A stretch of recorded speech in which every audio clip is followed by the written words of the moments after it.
ये मेरा psychological guidance का सेकंड एपिसोड है और इस एपिसोड में भी मेरा फोकस जो है वो स्कूल स्टूडेंट्स पे ही रहेगा।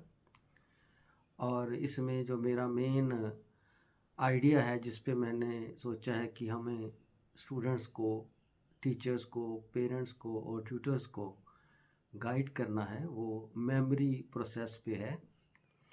क्योंकि हमारी जो व्यवस्था है एजुकेशन की, उसमें स्कूल में या कॉलेजेस में स्टूडेंट्स सेमेस्टर वाइज या एनुअली जो भी लर्न करते हैं वो सारा वो एग्ज़ाम में रिकॉल करते हैं, जिसके बेस पे उनको एवेलुएट किया जाता है। तो इसलिए मेमोरी उनकी कैसी है, ये एक बहुत इम्पोर्टेंट कंसर्न रहता है हमारे एजुकेशन सिस्टम में। उसी से उनकी परफॉर्मेंस जो है वो असेस की जाती है। इसमें मैं इसको इस तरह से एक्सप्लेन करना चाहूँगा कि जो मेमोरी है उसको बहुत सारे फैक्टर्स इफ़ेक्ट करते हैं। वो इंडिविजुअली डिफरेंट हो सकते हैं, हर बच्चे के, हर स्टूडेंट्स के अलग अलग फैक्टर्स हो सकते हैं। तो वो मेरा फोकस नहीं है। मेरा फोकस इसमें ये है कि जो टीचर्स हैं, ट्यूटर्स हैं, पेरेंट्स हैं, जो उन बच्चों को स्टडी में हेल्प करते हैं या जो उनको टीच कर रहे हैं, वो उसकी मेमोरी प्रोसेस को किस तरह से ड्राइव करें, क्योंकि हम उसको ड्राइव कर सकते हैं ताकि वो इस नतीजे पे पहुंच सके कि जहां उनकी मेमोरी प्रॉब्लम्स अगर कोई है वो सॉल्व हो जाए और उन्होंने जो भी लर्न किया है उसको एग्ज़ाम में अच्छी तरह से रिकॉल कर सके और अच्छी परफॉर्मेंस जो है वो दे सके। देखिए, बहुत सारे पेरेंट्स मेरे पास आते हैं, वो कहते हैं कि उनके बच्चों को याद नहीं होता। तो इस समस्या को मैं इस एपिसोड के साथ सॉल्व करने की कोशिश करूँगा कि शायद इससे उनको कुछ हेल्प मिल सके। जो हमारी मेमोरी है उसको मैं दो टाइप में डिवाइड करूँगा। एक तो है शॉर्ट टर्म मेमोरी और एक है लॉन्ग टर्म मेमोरी। ये बिल्कुल ऐसे ही है जैसे कंप्यूटर में रैम और रोम होती है। शॉर्ट टर्म मेमोरी जो है वो सिर्फ 30 सेकेंड्स तक किसी भी मटेरियल को, किसी भी इंफॉर्मेशन को रिटेन करती है और उसके बाद उसमें से वो स्टडी मटेरियल जो है, वो इंफॉर्मेशन जो है वो डिसअपीयर हो जाता है, व्यक्ति भूल जाता है।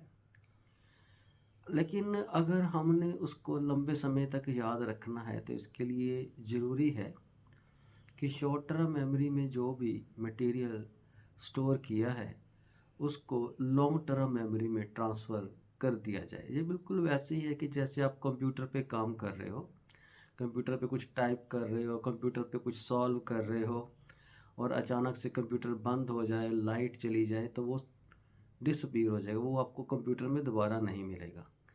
और अगर आप चाहते हो कि वो कंप्यूटर में हमेशा सेव्ड रहे तो उसके लिए आपको सेव का स्विच जो है वो क्लिक करना पड़ेगा ताकि वो मटेरियल उस कंप्यूटर की लॉन्ग टर्म मेमोरी में ट्रांसफ़र हो जाए और वो वहाँ पर हमेशा एक फ़ाइल के रूप में आपके पास अवेलेबल रहे। सेम चीज़ जो है हमारे ब्रेन की प्रोसेसिंग की है, हमारी मेमोरी प्रोसेसिंग की है। हमारा ब्रेन भी इसी तरह से प्रोसेस करता है। तो सबसे पहले जो भी इंफॉर्मेशन आती है वो शॉर्ट टर्म मेमोरी में आती है। शॉर्ट टर्म मेमोरी हमारी वर्किंग मेमोरी है, वहाँ पर हम उसको किसी भी तरह से कैलकुलेट कर सकते हैं, उसको मैनिपुलेट कर सकते हैं, उसको एडिट कर सकते हैं और उसके बाद हम उसको लॉन्ग टर्म मेमोरी में ट्रांसफ़र कर सकते हैं। और लॉन्ग टर्म मेमोरी में ट्रांसफ़र करने के दो तरीके हैं। एक तो है मैकेनिकल रिहर्सल के साथ दूसरा है एलैबोरेटिव रिहर्सल। इन दोनों टेक्निक्स पे मैं जैसे जैसे बात आगे बढ़ेगी मैं बात करूँगा, लेकिन अभी मैं सिर्फ आपको स्टार्टिंग में बात करना चाहता हूँ। दो तरह के स्टूडेंट्स इसमें मैंने अपने दिमाग में रखे हैं एक स्कूल्स के। एक तो वो जो प्राइमरी के स्टूडेंट्स हैं, छोटे बच्चे हैं, और एक जो हायर लेवल के बच्चे हैं, जो बड़े बच्चे हैं। दोनों में डिफरेंस होगा। देखिए, जैसे कंप्यूटर में हम कोई भी इंफॉर्मेशन फीड करते हैं तो उस लैंग्वेज में कंप्यूटर को भेजी जाती है जिसमें वो समझता है, जिसको हम मशीन लैंग्वेज कहते हैं या बाइनरी डिजिट्स कहते हैं, 0 और 1 कहते हैं। सिमिलरली हमारे ब्रेन में भी, हमारी मेमोरी में भी जो भी इंफॉर्मेशन जाती है प्रोसेसिंग के लिए, वो 3 रूप में कोडेड होकर जा सकती है। एक तो है इमेजेस के रूप में, यानी बिंब प्रतिबिंब जो बनते हैं। दूसरा है अकाउस्टिक रूप में, यानी आवाज़ के रूप में। और तीसरा है सिमेंटिक, मीन्स मीनिंग्स के रूप में। जो 3 तरीके हैं जिसमें जिसके अनुसार कोई भी इंफॉर्मेशन हमारी मेमोरी में प्रोसेसिंग के लिए जाती है। इसमें जो इमेजेस हैं या अकाउस्टिक कोडिंग है या इमेजेस की विजुअल इनकोडिंग है, ये जो मेमोरी ट्रेसेस हैं ये बहुत ही वीक प्रकार के होते हैं, जो बहुत कमज़ोर होते हैं। और शॉर्ट टर्म मेमोरी बेसिकली जो सिर्फ 30 सेकंड्स तक मटेरियल को रख सकती है, वो बेसिकली इमेजेस के रूप में यानी प्रतिबिंब के रूप में या अकाउस्टिक रूप में यानी आवाज़ के रूप में इंफॉर्मेशन को स्टोर करने की कोशिश करती है। और ये वाले मेमोरी ट्रेसेस क्योंकि बहुत वीक होते हैं, जो ज़्यादा देर तक नहीं रहते, ये थोड़ी देर बाद में ही 1 2 3 सेकंड में या 30 सेकंड्स में अपने आप ही बिल्कुल वीक हो जाते हैं और उसके बाद वो डिसअपीयर हो जाते हैं। तो सबसे पहली बात जो है कि जो छोटे बच्चे हैं, जो प्राइमरी सेक्शन के बच्चे हैं, उन बच्चों की अभी क्योंकि इमेजिनेशन इतनी नहीं बड़ी होती, इतनी इमेजिनेशन डेवलप नहीं होती, इतनी विकसित नहीं होती, उन बच्चों को जो भी इंफॉर्मेशन वो अपने मेमोरी में भेजते हैं, जो अपनी मेमोरी में फीड करते हैं, वो ज़्यादातर इमेजेस के रूप में या अकाउस्टिक आवाज़ के रूप में ही वो भेजी जाती है। अब ये मेमोरी ट्रेसेस वीक हैं तो नेचुरली बच्चे जल्दी भूल जाएंगे। तो इसलिए इन बच्चों के लिए ये स्पेशल एफर्ट करनी पड़ेगी, जो भी टीचर्स हैं या जो भी ट्यूटर्स हैं या पेरेंट्स हैं, कि अगर आप चाहते हैं कि छोटे बच्चों को जो इन्फॉर्मेशन आप याद करवाना चाहते हैं, जो टास्क लर्न करवाना चाहते हैं, वो बच्चा क्योंकि उसको इमेजेस के रूप में लेगा या उसको आवाज़ के रूप में लेगा। और ये मेमोरी ट्रेसेस क्योंकि कमज़ोर होते हैं, इसलिए आपको एज ए टीचर और एज ए पेरेंट और एज ए ट्यूटर क्या करना है कि आपको इनको स्ट्रॉन्ग बनाना पड़ेगा। हम देखते हैं कि बच्चों को जब भी हम कुछ चीज़ें दिखाते हैं, चाहे उनके बुक्स में हो या उनके स्कूल में जैसे भी वो दिखाई जाएं, पढ़ाई जाएं, सुनाई जाएं, तो वो ज़्यादातर हम कोशिश करते हैं वो ज़्यादा से ज़्यादा कलरफुल हों, ज़्यादा से ज़्यादा रियलिस्टिक हों, और ज़्यादा से ज़्यादा कोशिश करते हैं कि हम उनको उनके सामने दिखा के उनको बताएं कि ये वाली जो बात की जा रही है वो इस चीज़ के बारे में बात की जा रही है, वो इस तरह से काम करती है। इस तरह से अगर हम उनको रियली दिखाएंगे या उनकी इमेजेस को कलरफुल करेंगे या उनकी आवाज़ को ब्यूटीफुल करेंगे, तो उससे क्या होगा कि जो मेमोरी ट्रेसेस उनके माइंड में जाएंगे आवाज़ के रूप में या प्रतिबिंब के रूप में, बहुत स्ट्रॉन्ग होंगे। और स्ट्रॉन्ग इमेजेस और स्ट्रॉन्ग साउंड्स को डिसअपीयर होने में ज़्यादा समय लगेगा, कि उसको ज़्यादा समय स्टोर रहेंगे, जिसके कारण उनको हम लॉन्ग टर्म मेमोरी में ट्रांसफ़र करने में थोड़ी सी आसानी हो सकती है। अब क्योंकि वो ये छोटे बच्चे हैं, प्राइमरी सेक्शंस के हैं, ये शॉर्ट टर्म मेमोरी में ज़्यादातर इन्फॉर्मेशन को इमेजेस के रूप में या आवाज़ के रूप में ही रखते हैं। तो इसलिए ये इस इन्फॉर्मेशन को इसी फॉर्म में लॉन्ग टर्म मेमोरी में भेजने की कोशिश करेंगे। और उसका सीधा साधा एक ही फार्मूला है, एक ही तरीका है, मैकेनिकल रिहर्सल। यानी जितना ज़्यादा हम उसको रिपीट करवाएंगे, जैसे कि स्कूलों में हम देखते हैं कि प्राइमरी सेक्शन में करवाया जाता है, जितना ज़्यादा हम रिपीट कराएंगे उतनी ही ज़्यादा लंबे समय तक वो लॉन्ग टर्म मेमोरी में स्टोर रहेंगे। क्योंकि मैंने पहले ही बता दिया कि अगर हम इमेजेस को और साउंड्स को लॉन्ग टर्म मेमोरी में ट्रांसफ़र कर रहे हैं स्टोर करने के लिए, ये बेसिकली वीक मेमोरी ट्रेसेस ही होते हैं। सिर्फ ये है कि हम इनको स्ट्रांगली प्रेजेंट कर सकते हैं। जब हम स्ट्रांगली प्रेजेंट करेंगे तो लॉन्ग टर्म मेमोरी में इनकी जो ड्यूरेशन है वो ज़्यादा बढ़ सकती है, जिससे वो बच्चे उसको ज़्यादा देर तक याद रख सकते हैं। तो सबसे पहली बात, मेमोरी प्रोसेस को ड्राइव करने के लिए जो छोटे बच्चे हैं उनको जो भी आप इंफॉर्मेशन, जो भी लर्निंग टास्क लर्न करवाते हैं, उनके इमेजेस और उसकी जो साउंड्स हैं वो बहुत स्ट्रॉन्ग बनाने की कोशिश करनी चाहिए, रियलिस्टिक बनाने की कोशिश करनी चाहिए। क्योंकि जो वो देखेंगे तो उससे क्या है कि जो रियल वर्ल्ड की चीज़ें हैं वो उनके दिमाग में बड़ी स्ट्रॉन्ग इमेजेस जो है वो क्रिएट करते हैं।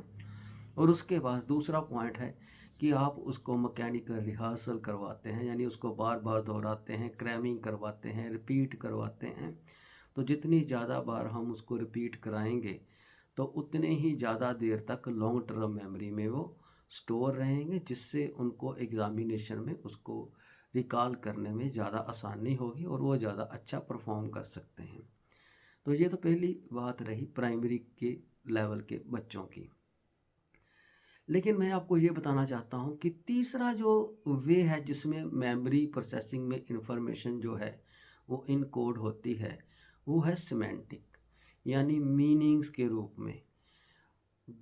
शॉर्ट टर्म मेमोरी जो है वो इंफॉर्मेशंस को हमेशा इमेजेस और साउंड्स के रूप में ज़्यादा अच्छी तरह से होल्ड करती है।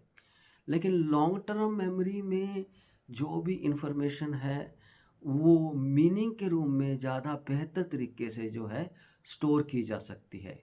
क्योंकि मेमोरी, जो लॉन्ग टर्म मेमोरी है, उसकी जो कैपेसिटी है वो मीनिंग के हिसाब से ज़्यादा कंफर्टेबल है, ज़्यादा वर्केबल है, ज़्यादा पावरफुल है।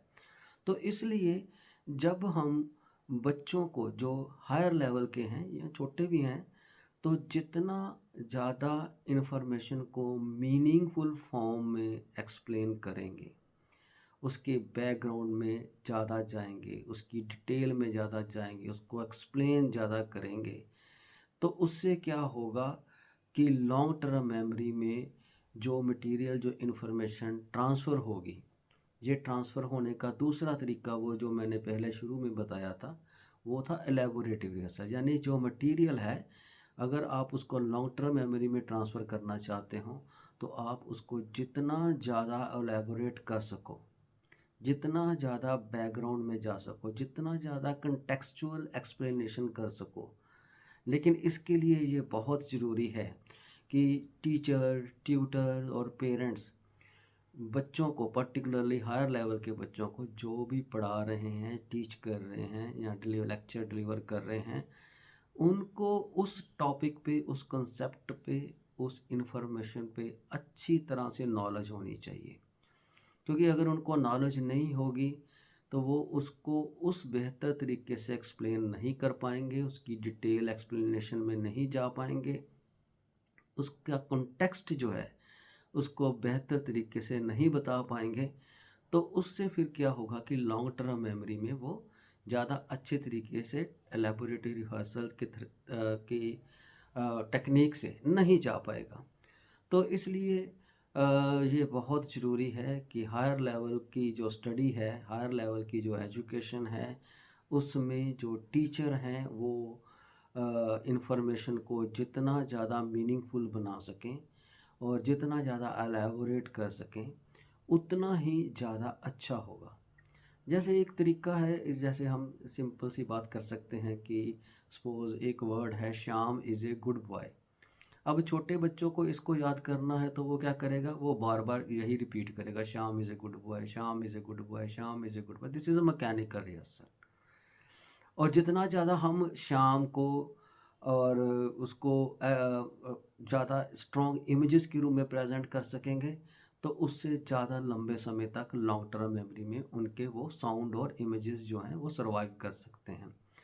लेकिन अगर आपने हायर एजुकेशन के बच्चे को यही बात बतानी है तो आपको पहले बताना होगा कि श्याम कौन है, और शाम अच्छा क्यों है, उसने ऐसा अच्छा काम क्या किया कि वो अच्छा है। तो दिस इज़ कॉल्ड एलैबोरेटिव रिहर्सल, यानी कोई एक इन्फॉर्मेशन है, वो है चाहे जितनी भी, उसको जितना ज़्यादा एलैबोरेटिवली एक्सप्लेन करेंगे वो लॉन्ग टर्म मेमोरी में ज़्यादा इजीली चले जाएगा और ज़्यादा लंबे समय तक जाए। एक छोटी सी एग्जांपल देता हूँ मैं आपको। हमने बचपन से सुना है कि लॉर्ड रामा किल्ड रावणा, कि श्री रामचंद्र ने, हमारे भगवान श्री रामचंद्र ने रावण को मार दिया। अब सभी को इसका मीनिंग पता है कि भगवान रामचंद्र कौन थे, रावण कौन था, उन्होंने उसको क्यों मारा, कैसे मारा। हमें ये सारा मीनिंग, सारा अर्थ मालूम है, इसके भाव मालूम है। लेकिन ये हमें कभी भी नहीं याद होगा कि ये हमने पहली बार कहाँ सुना था, किससे सुना था, कहाँ पढ़ा था। क्यों? क्योंकि इमेजेस जो हैं, जो साउंड्स हैं, वो वीक होते हैं एज ए मेमोरी ट्रेस। वो बड़ी जल्दी डिसिपेट कर जाते हैं और फिर उनको रिकॉल करना मुश्किल होता है। लेकिन मीनिंग जो है वो कभी नहीं जाते हैं। आपको ये भी याद होगा कि जब मैं अपने बारे में बता सकता हूँ कि जब मैं स्कूल में था, प्री मेडिकल में, तो हमें एक फार्मूला सिखाया गया था जिसमें perpendicular over hypotenuse, base over hypotenuse, इसको याद करने के लिए कहा गया था कि आप इसको याद कर लो। पंडित बद्री प्रसाद हर हर बोले। देखिए अब भी इतने सालों बाद भी में भी मुझे वो याद है, क्योंकि उस मीनिंगलेस चीज़ के साथ, उस मीनिंगलेस इंफॉर्मेशन के साथ एक मीनिंग अटैच कर दिया। और जब हम उसको मीनिंग अटैच कर दिया तो इसीलिए ये मुझे आज भी याद है। ऐसी बहुत सी बातें आप सबको भी, बहुत सारे लोगों को याद होगी। तो मैं बहुत लंबा नहीं लेके जाना चाहता, क्योंकि मुझे मालूम है इतना लंबा समय किसी के पास नहीं होता। लेकिन एट द एंड मैं यही कंक्लूड कर सकता हूँ कि अगर आप चाहते हैं कि बच्चे जो हैं वो अच्छा परफॉर्म करें, तो उनको जो इन्फॉर्मेशन है, छोटे बच्चों को जो इन्फॉर्मेशन है वो विजुअल या साउंड्स के रूप में बहुत ही प्रभावशाली तरीके से प्रेजेंट करनी चाहिए, ताकि वो इमेजेस जो हैं स्ट्रॉन्ग हो, वो साउंड स्ट्रॉन्ग हो और वो ज़्यादा देर तक रिटेन रहेगी उनके माइंड में, उनकी मेमोरी में। लेकिन जो हायर एजुकेशन के बच्चे हैं उसके लिए ये ज़रूरी है कि टीचर, ट्यूटर और पेरेंट्स को उन टॉपिक्स पे, उस कंसेप्ट्स पे पावरफुल वो होल्ड होनी चाहिए, ताकि वो उसको अच्छी तरह से एक्सप्लेन कर सकें, अच्छी तरह से उसके कंटेक्स्ट में जा सकें, ताकि वो एलेबोरेटिव वे से आराम से लॉन्ग टर्म मेमोरी में चले जाए और आप देखेंगे कि वो ज़्यादा देर तक याद रहेगा। तो मैं ज़्यादा समय नहीं लेता, तो आज का मेरा इतना ही टॉपिक है। अगर आप भी आज भी मैं यही कहूँगा कि अगर कोई क्वेश्चन हो, कोई बात हो, कोई क्वेरी हो, तो आप रिस्पॉन्सेज में कह सकते हैं और मैं उसको देखूंगा। और नेक्स्ट जो वीडियो रिकॉर्डिंग मैं करूंगा उसमें मैं उन क्वेश्चंस को या उन क्वेरीज को डेफिनेटली सॉर्ट आउट करने की कोशिश करूंगा आपके साथ। तो thank you once again for listening so patiently to me. Thank you.